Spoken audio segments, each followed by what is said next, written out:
Bonjour et merci pour votre achat du rétroviseur RS03. Dans cette courte vidéo, je vais vous montrer comment installer facilement votre rétroviseur vélo. C'est rapide, simple et vous serez prêt à rouler en toute sécurité. Vous devez installer le rétroviseur de vélo au plus près de la poignée.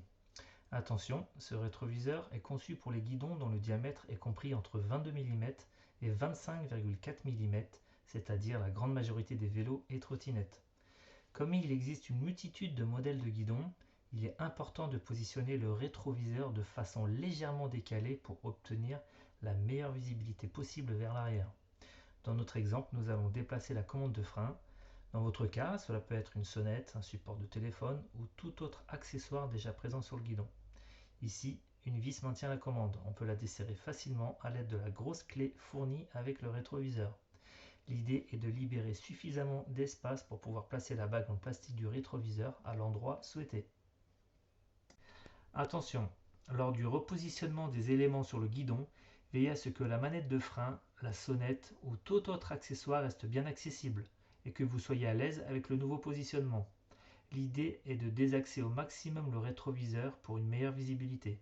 Toutefois, en fonction de votre position de conduite ou de votre gabarit, il est tout à fait possible de l'installer sans avoir à déplacer les accessoires.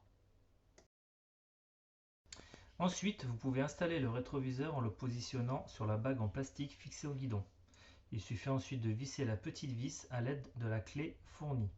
Faites bien attention à ne pas forcer. La vis doit être bien alignée avant de commencer le vissage. Si tout est correctement en place, elle se visse facilement sans aucun effort.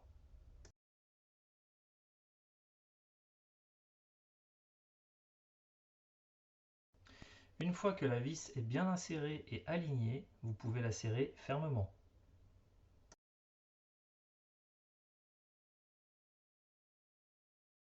La vis située à l'arrière permet de régler l'inclinaison du rétroviseur de haut en bas. Il suffit de la desserrer légèrement, d'ajuster le miroir à la hauteur souhaitée, puis de la resserrer. Lors de votre première sortie, n'hésitez pas à affiner les réglages en fonction de votre position sur le vélo et de votre gabarit. Vous trouverez deux capuchons en plastique dans l'emballage. Celui avec une inclinaison plus marquée est destiné à l'arrière. Il sert à cacher la vis tout en apportant une finition plus esthétique au rétroviseur. Une autre vis de réglage se trouve sur le dessus, mais normalement vous n'aurez pas besoin d'y toucher.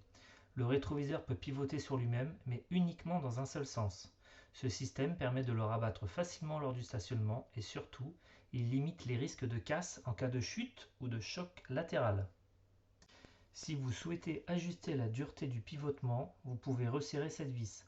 Attention, il s'agit d'un pas de vis inversé, cela signifie qu'il faut la visser dans le sens contraire d'une aiguille d'une montre. Ne forcez surtout pas inutilement, allez-y doucement pour éviter d'endommager le mécanisme. Il ne reste plus qu'à installer le deuxième capuchon sur le dessus du rétroviseur. Vous pourrez ensuite ajuster l'angle du miroir en fonction de votre position. Normalement, il n'est pas nécessaire de toucher aux trois vis à l'arrière. Toutefois, si vous remarquez que le miroir bouge pendant vos sorties, il suffira de resserrer chaque vis d'un tour.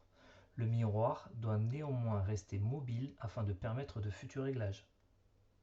Merci d'avoir regardé cette vidéo jusqu'au bout. Si vous rencontrez la moindre difficulté, n'hésitez pas à nous écrire à l'adresse contact@reezer.fr. Nous sommes là pour vous aider et trouver une solution. Et surtout, bonne route à vous et en toute sécurité.